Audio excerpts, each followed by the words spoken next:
of a historic alliance, an alliance that saved and changed the world. You know, when this conference began in 1963, it was in a nation, actually it was on a continent, that was divided against itself. The line between communism and freedom ran through the heart of Germany. The first barbed fences of the Berlin Wall had gone up just 2 years prior. And just months before that first conference, before our predecessors first met here in Munich, the Cuban Missile Crisis had brought the world to the brink of nuclear destruction.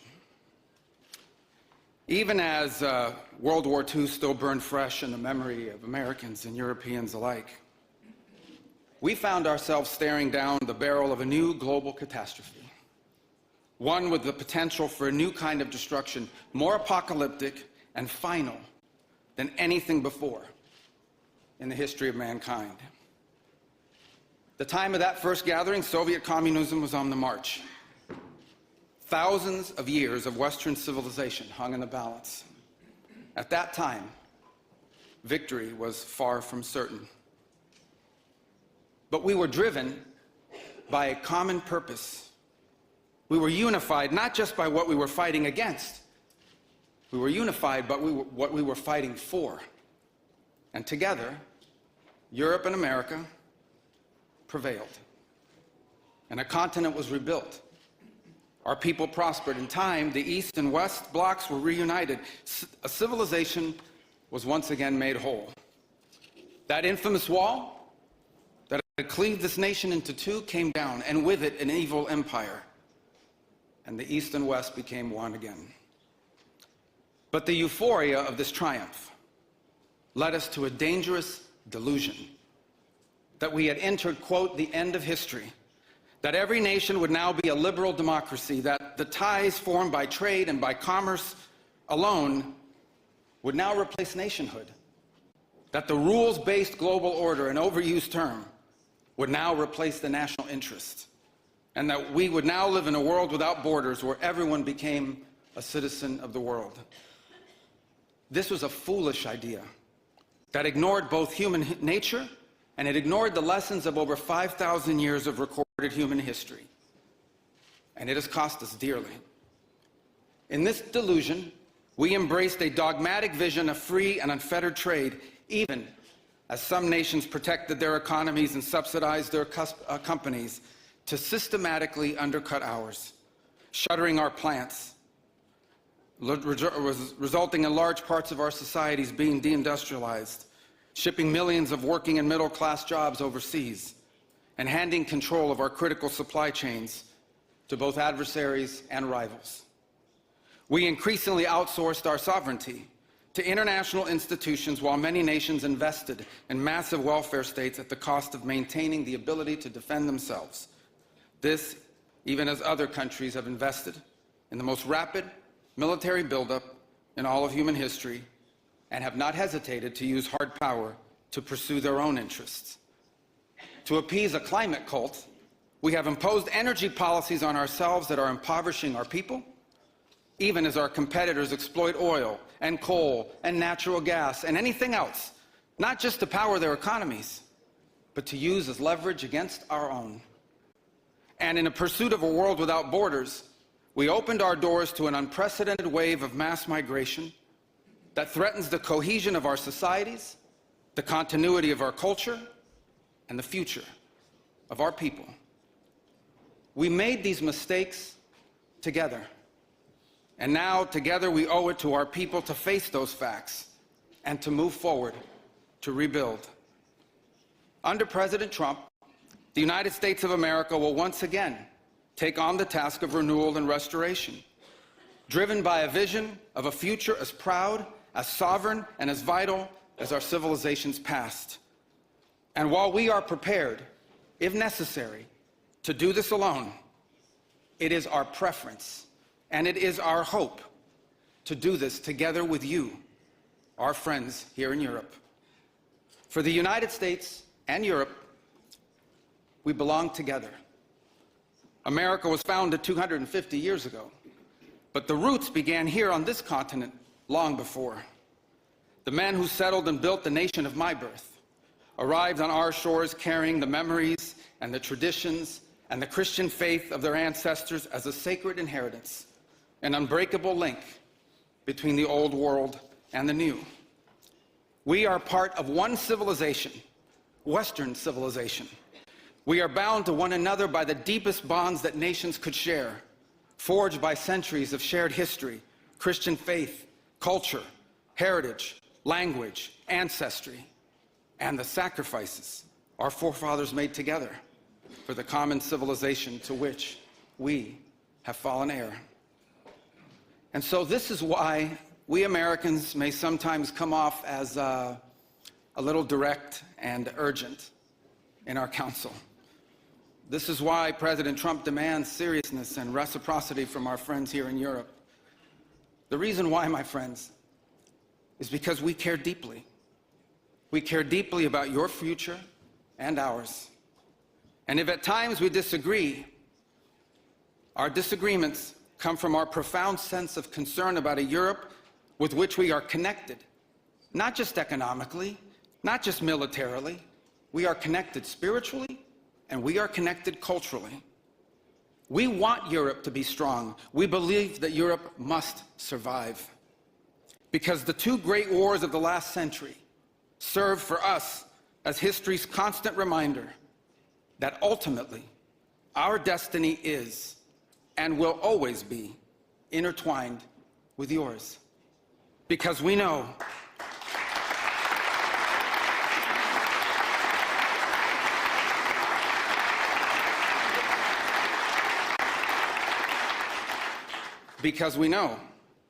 that the fate of Europe will never be irrelevant to our own. National security, which this conference is largely about, is not merely a series of technical questions. How much we spend on defense or where, how we deploy it, these are important questions. They are. But they are not the fundamental one. The fundamental question we must answer at the outset is, what exactly are we defending? Because armies do not fight for abstractions. Armies fight for a people. Armies fight for a nation. Armies fight for a way of life. And that is what we are defending, a great civilization that has every reason to be proud of its history, confident of its future, and aims to always be the master of its own economic and political destiny. It was here, in Europe, where the ideas that planted the seeds of liberty that changed the world were born. It was here, in Europe, which gave the world the rule of law, the universities, and the scientific revolution. It was this continent that produced the genius of Mozart and Beethoven, of Dante and Shakespeare, of Michelangelo and Da Vinci, of the Beatles and the Rolling Stones. And this is the place where the vaulted ceilings of the Sistine Chapel and the towering spires of the great cathedral in Cologne, they testify not just to the greatness of our past or to a faith in God that inspired these marvels. They foreshadow the wonders that await us in our future. But only if we are unapologetic in our heritage and proud of this common inheritance can we together begin the work of envisioning and shaping our economic and our political future. Deindustrialization was not inevitable. It was a conscious policy choice, a decades-long economic undertaking that stripped our nations of their wealth, of their productive capacity, and of their independence. And the loss of our supply chain sovereignty was not a function of a prosperous and healthy system of global trade. It was foolish. It was a foolish but voluntary transformation of our economy that left us dependent on others for our needs and dangerously vulnerable to crisis. Mass migration isn't some fringe concern of little consequence. It was and continues to be a crisis which is transforming and destabilizing societies all across the West.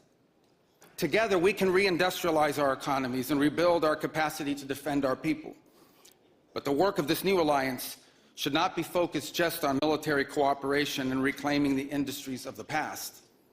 It should also be focused on together advancing our mutual interests in new frontiers, unshackling our ingenuity, our creativity, and the dynamic spirit to build a new Western century. Commercial space travel and cutting-edge artificial intelligence, industrial automation and flex manufacturing, creating a Western supply chain for critical minerals not vulnerable to extortion from other powers, and a unified effort to compete for market share in the economies of the global South. Together, we can not only take back control of our own industries and supply chains, we can prosper in the areas that will define the 21st century. But we must also gain control of our national borders. Controlling who and how many people enter our countries, this is not an expression of xenophobia, it is not hate.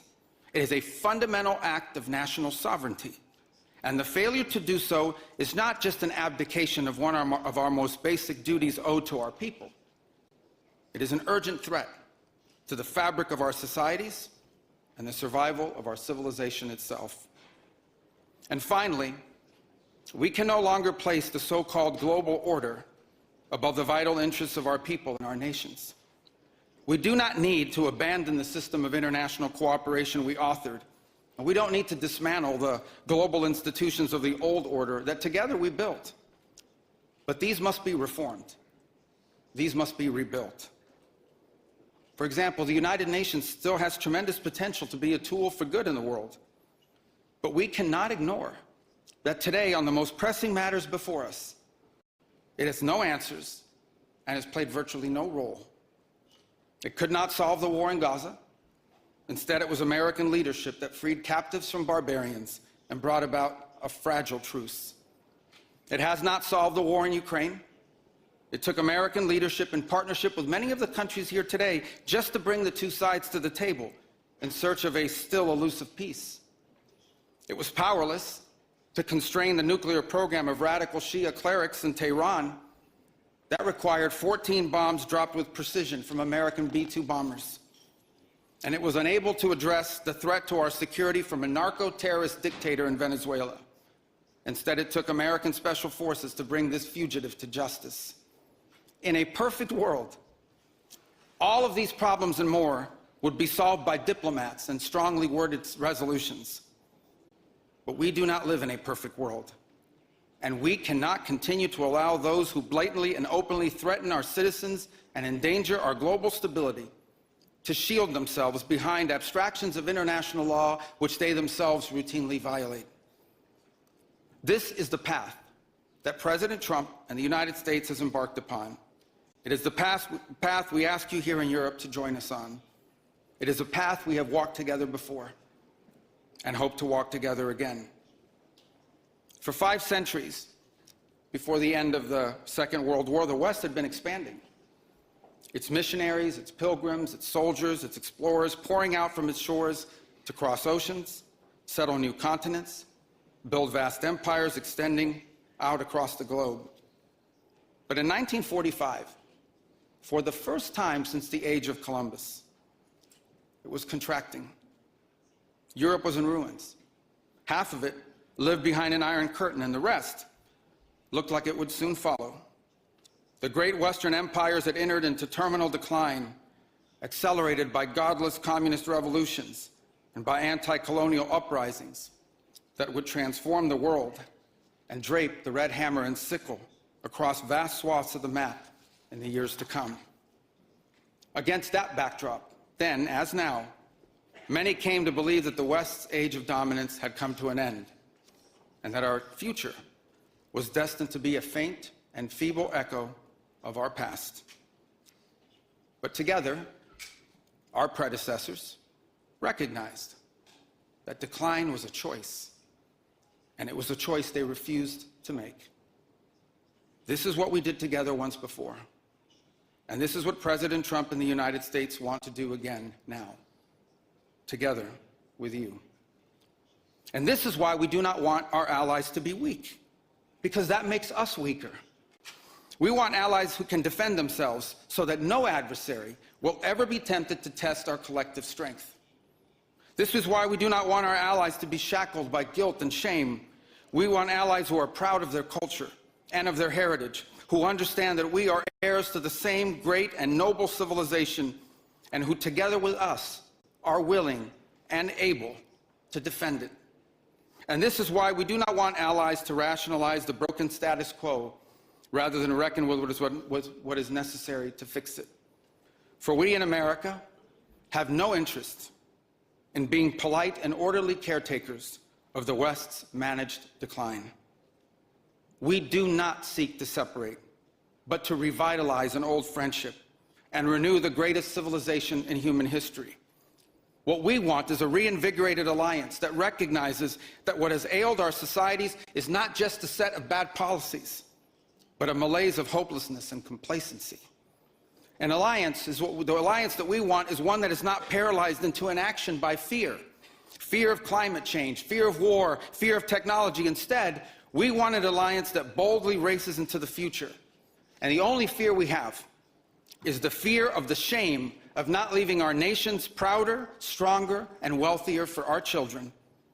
An alliance ready to defend our people, to safeguard our interests, and to preserve the freedom of action that allows us to shape our own destiny. Not one that exists to operate a global welfare state and atone for the purported sins of past generations.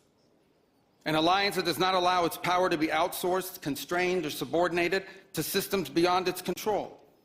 One that does not depend on others for the critical necessities of its national life. And one that does not maintain the polite pretense that our way of life is just one among many, and that asks for permission before it acts. And above all, an alliance based on the recognition that we, the West, have inherited together. What we have inherited together is something that is unique and distinctive and irreplaceable, because this, after all, is the very foundation of the transatlantic bond. Acting together in this way, we will not just help recover a sane foreign policy, it will restore to us a clear sense of ourselves. It will restore a place in the world. And in so doing, it will rebuke and deter the forces of civilizational erasure that today menace both America and Europe alike. So in a time of headlines heralding the end of the transatlantic era, let it be known and clear to all that this is neither our goal nor our wish. Because for us Americans, our home may be in the Western Hemisphere, but we will always be a child of Europe.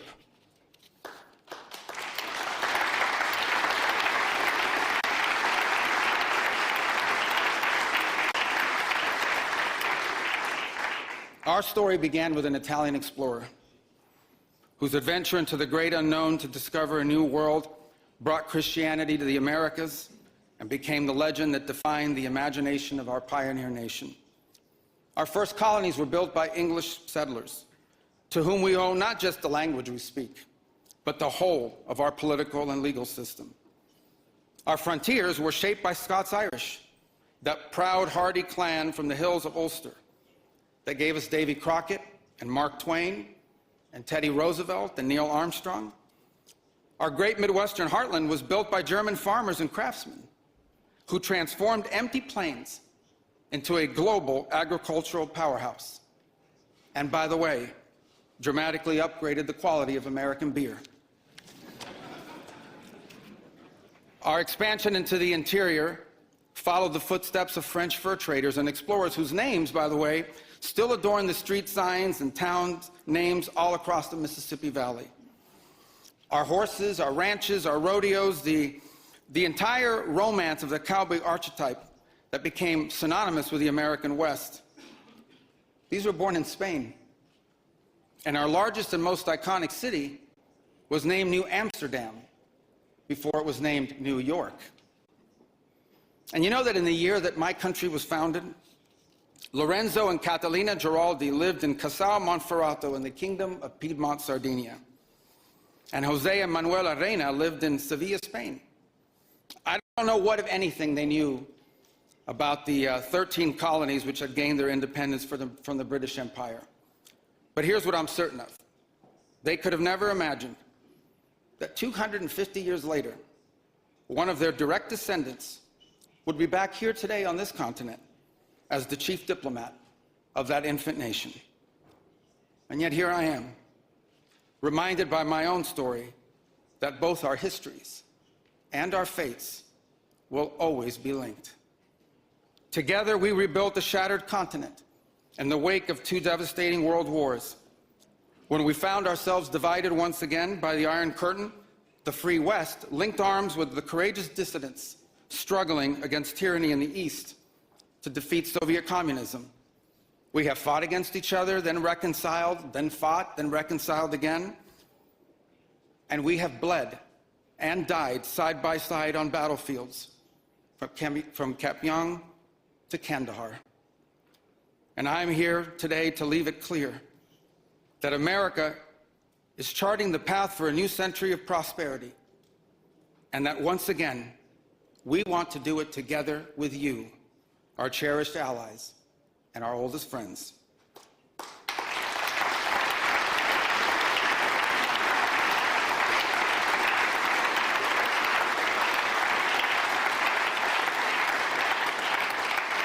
We want to do it together with you, with a Europe that is proud of its heritage and of its history, with a Europe that has the spirit of creation and liberty that sent ships out into uncharted seas and birthed our civilization, with a Europe that has the means to defend itself and the will to survive. We should be proud of what we achieved together in the last century, but now we must confront and embrace the opportunities of a new one. Because yesterday is over. The future is inevitable. And our destiny together awaits. Thank you.